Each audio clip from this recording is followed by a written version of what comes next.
প্রিয় ছাত্রছাত্রী, আবারও চলে এসেছি আরেকটি প্রকল্প ভিডিও নিয়ে। আজকের প্রকল্পের বিষয় বিবর্তনের সময় সারণী প্রস্তুতিকরণ। এই প্রজেক্টটি তোমাদের যাদের দিয়েছে তোমরা এই প্রজেক্টটি সম্পূর্ণ করে নেবে, কিভাবে করতে হবে এবং কী কী লিখবে ভালো করে দেখে নাও। দেখো, পর্ব প্রথম ভূমিকা পয়েন্ট করে নেবে।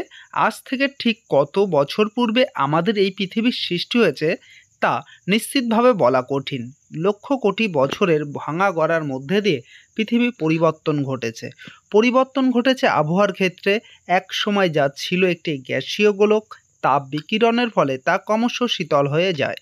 এরপর কালের পরিবর্তে সঙ্গে সঙ্গে আবির্ভাব ঘটেছে জীবজগতের, আসে মানব প্রজাতি। বিবর্তনের পথ ধরে অন্যান্য জীবকুলের মতোই পরিবর্তিত হতে থাকে আদিম মানবের দেহ কাঠামো। এবার তোমরা বিষয়টা লিখবে। দেখো, আমার যে প্রকল্পের বিষয় রয়েছে, প্রকল্পের বিষয় কি আমাদের যে বিবর্তনের সময়সারি সম্পর্কে একটি সম্ভবত সার্বিক পর্যালোচনা বা প্রস্তুতিকরণ। এবার আমাদের প্রকল্পের লক্ষ্য কী? দেখো, বিবর্তনের সময়সারি প্রস্তুতিকরণ এই প্রকল্পটি করার লক্ষ্য বা উদ্দেশ্য হলো যেগুলি দেখো ভালো করে। আমাদের প্রথম 1 নম্বর হচ্ছে মানব সভ্যতার বিবর্তন লক্ষ্য করা এবং ধীরে ধীরে আদিম মানুষের দেহ কাঠামো পরিবর্তিত করার অনুধাবন করা। আর এই যে প্রকল্প, এই প্রকল্পের গুরুত্ব কি রয়েছে দেখো।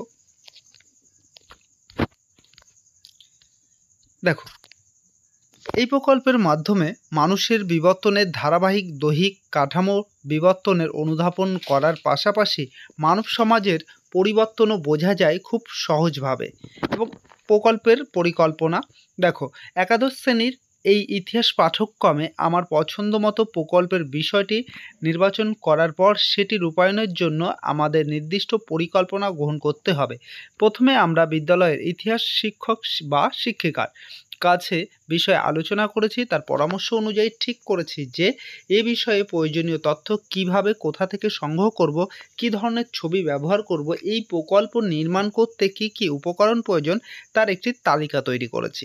ওকে, দেখো এই জায়গাটি একাদশ শ্রেণী লেখা আছে। তোমরা যে ক্লাস থেকে বা যে ক্লাসের জন্য এই প্রকল্পটি গ্রহণ করছো তোমরা কিন্তু তোমাদের ক্লাসটা উল্লেখ করে দেবে। ওকে, কারণ যদি তোমাদের দ্বাদশ শ্রেণীতে দেয় বা মাধ্যমিকের ক্ষেত্রেও কিন্তু এই প্রজেক্টটি তোমরা এখান থেকে হুবহু লিখতে পারো। এবার এর পরবর্তী দেখো, এই ছবিটা দেখবে। ছবিটা দেখলে কিন্তু একটা ধারণা পাবে যে সময়ের সঙ্গে মানুষের কিভাবে বিবর্তন ঘটেছে। চলো এবার আমরা তারপরে এইবার এখানে তোমাদের একটা ছক রয়েছে। দেখো, ছকটা পুরো সেম এইভাবে করে নেবে। আমি ধীরে ধীরে ওপরের দিকে তুলে নিচ্ছি। দেখো, এগুলো কিন্তু তোমরা প্রত্যেকটা ছক ভালো করে লিখবে। যদি পারো, সম্ভব হলে ছবিগুলোও তোমরা করতে পারো বা এই পিডিএফটি আমি ডেসক্রিপশনে দিয়ে রাখবো, সেটা তুমি প্রিন্ট করে নিতে পারো। প্রিন্ট করে এই ছবিগুলো এইভাবেই ছক করে কিন্তু দিতে পারো। ওকে, এবার আমাদের প্রকল্পের মধ্যে চলে আসি। দেখো সিদ্ধান্ত পরিশেষে যে এই সিদ্ধান্তে উপনীত হতে পারি যে বিবর্তনের সময় সারণী প্রস্তুতিকরণের মাধ্যমে বিভিন্ন যুগ ও আদিম মানুষ সম্পর্কে বহু তথ্য জানা যায় ও বিবর্তনের সুস্পষ্ট ধারণাও গড়ে ওঠে। এবার তৃতীয় পর্বে কি পাঠের সীমাবদ্ধতা।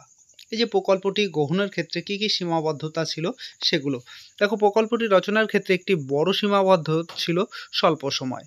যে কোনো কাজ আমরা তো এই যে প্রকল্পগুলো আমাদের করতে দিচ্ছে অল্প সময়ের মধ্যে, তাহলে সেই সময়ের মধ্যে যেটুকু আমরা সংগ্রহ করতে পারি সেটা নিয়েই তো উপস্থাপন করি। তাহলে এই স্বল্প সময়ের জন্য একটা কিন্তু সীমাবদ্ধ বড়। স্কুলে অন্যান্য পড়াশোনা ও কাজকর্মের সেরে এই প্রকল্পের জন্য যেটুকু সময় দিতে পেরেছি তার থেকে বেশি সময় দেওয়া আরও তথ্য সমৃদ্ধ করা যেতে পারত এই প্রকল্পটির ক্ষেত্রে। এবার হচ্ছে উপকরণ।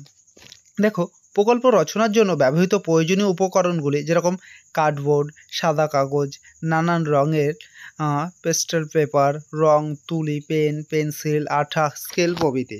এবার এই যে চিত্রকলা, দেখো পৃথিবীর সৃষ্টি, আদিম মানব থেকে আধুনিক মানব এবং মানব সমাজের বিবর্তনের সারণী। দেখো, যেটা আমরা একটু আগেই বললাম যেগুলো করতে হবে সেগুলো কিন্তু তোমরা অবশ্যই করে নেবে। এবার সর্বশেষ যেটা কৃতজ্ঞতা স্বীকার। দেখো, কৃতজ্ঞতা স্বীকার এই প্রকল্পের রচনায় আমাকে বিশেষভাবে সহায়তা করেছেন আমাদের বিদ্যালয়ের একাদশ শ্রেণীর শিক্ষক বা শিক্ষিকা মহাশয়। তার নাম এই শূন্যস্থানে তার নাম লিখবে এবং এর সঙ্গে লিখে দেবে যে আমি আমার সহপাঠীদেরও কৃতজ্ঞতা জানাই, কারণ তারা এই প্রকল্পটি রূপায়ণের ক্ষেত্রে আমাকে যথেষ্ট সহায়তা প্রদান করেছে। এবার শেষে এই যে এদিকে একদম নিচে চলে আসবে শিক্ষক বা শিক্ষিকার স্বাক্ষর, আর এই সাইডটায় তারিখ লিখে দেবে, তাহলেই কিন্তু তোমাদের প্রকল্পটি কমপ্লিট। আর ফ্রন্ট পেজটা কিন্তু খুব সুন্দর করে করবে, ওকে। আর ফ্রন্ট পেজ কীভাবে করতে হবে না জানা থাকলে আরেকটি ভিডিও করা আছে, তোমরা দেখে নিও। যদি চাও আমি ডিসক্রিপশন লিঙ্ক দিয়ে দেবো, সেখান থেকে করে নিতে পারো। আর ভিডিওটি কেমন লাগলো অবশ্যই কমেন্টের মাধ্যমে জানিও। আর আমাদের এই চ্যানেলে নতুন হয়ে থাকলে চ্যানেলটিকে সাবস্ক্রাইব করে নিও। আবারও দেখা হবে তোমাদের সঙ্গে আরেকটি এই ধরনের ভিডিও নিয়ে।